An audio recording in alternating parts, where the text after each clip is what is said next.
I am an ego blogger. Now, a lot of you might be thinking, what on earth is an ego blogger? I personally prefer to call myself a personal style blogger. But I recently went on a trip to Spain and I heard this term ego bloggers. And I thought it was a very interesting concept. But why? Why do they call us ego bloggers? Because what we do is we take photos of ourselves and we post them on the internet.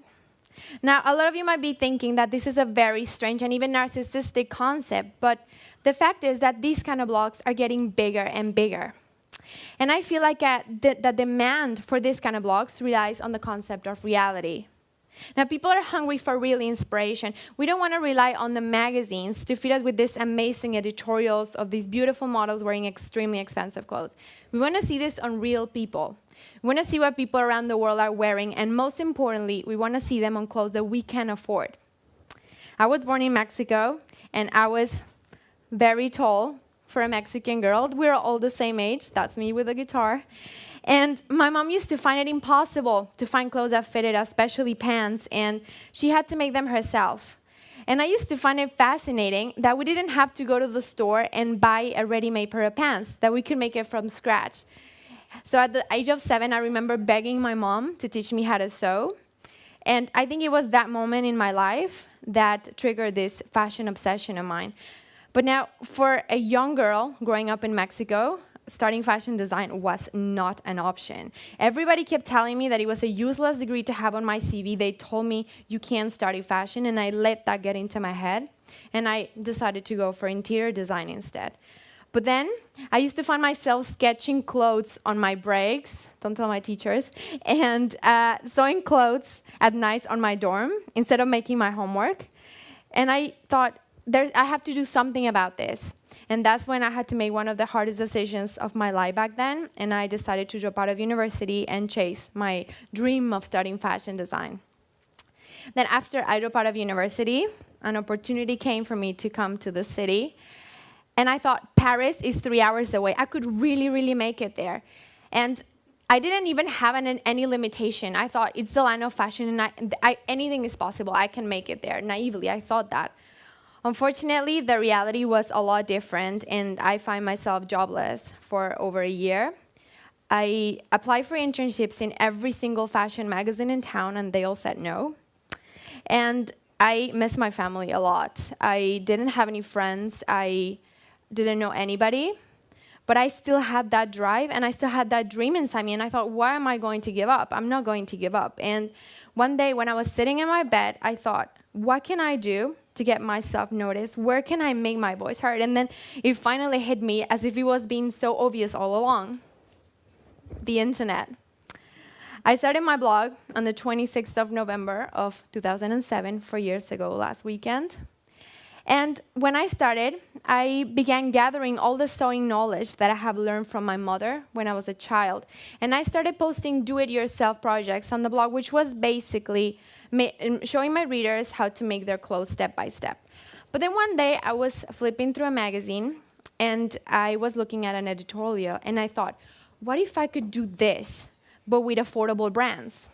So then I began translating the looks from the magazines and the runway shows in my own personal style, with the brands that my readers could afford, and it somehow worked. I mean, nowadays, I find that people want to see what I'm doing. They are interested, and millions of people look at my blog every month. Style Scrapbook has over 71,000 likes on Facebook and over 30,000 followers on Twitter. But what made my blog so successful? Oh, that's my DIYs. I'm going to try to break it down into 3 main areas. There's a lot more, but I'm going to squeeze it in. Great content. Now, you have to have great content. This is very important. And on that falls, you have to have great quality photography. Now, when I started my blog, I didn't start with a professional camera.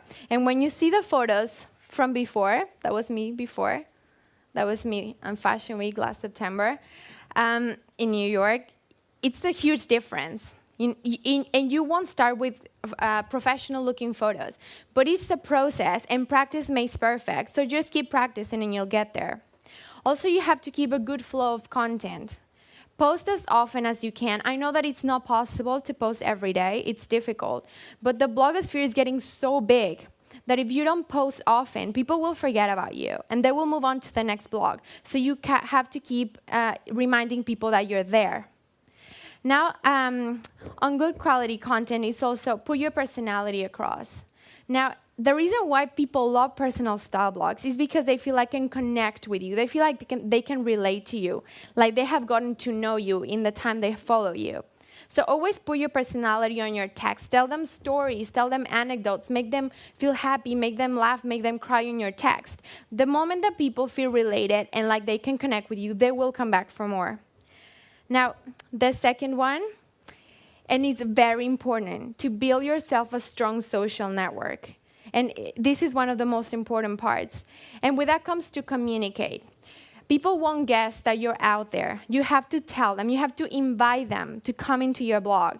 You have to go visit all your favorite blogs and tell them, I just started this amazing blog that is going to change your lives. Catch them with that phrase. And then little by little, people will start coming.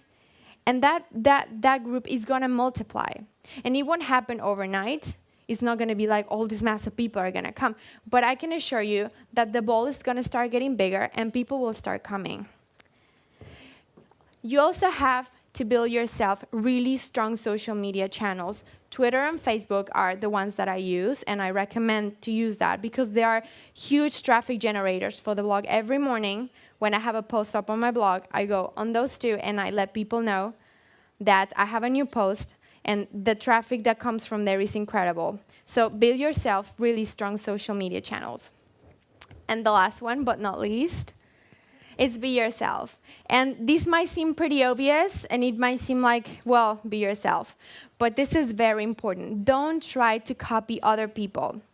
If you try to copy other bloggers and you've tried to replicate them, remember that these people will be a lot better at being themselves than you will ever be. So you're already setting yourself to be second at best.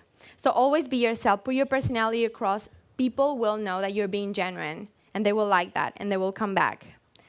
And I learned so much through the past 4 years, and I think one of the things that I've learned the most, and that stays with me the most, is that I mustn't be afraid to try. And I want to leave you with a quote that I always remind myself whenever I feel like I can't do something, when I feel like I need that push for motivation and I feel like in doubt, and it goes something like, only those who risk going too far can possibly find out how far they can go. So I really advise you to do the same. Thank you.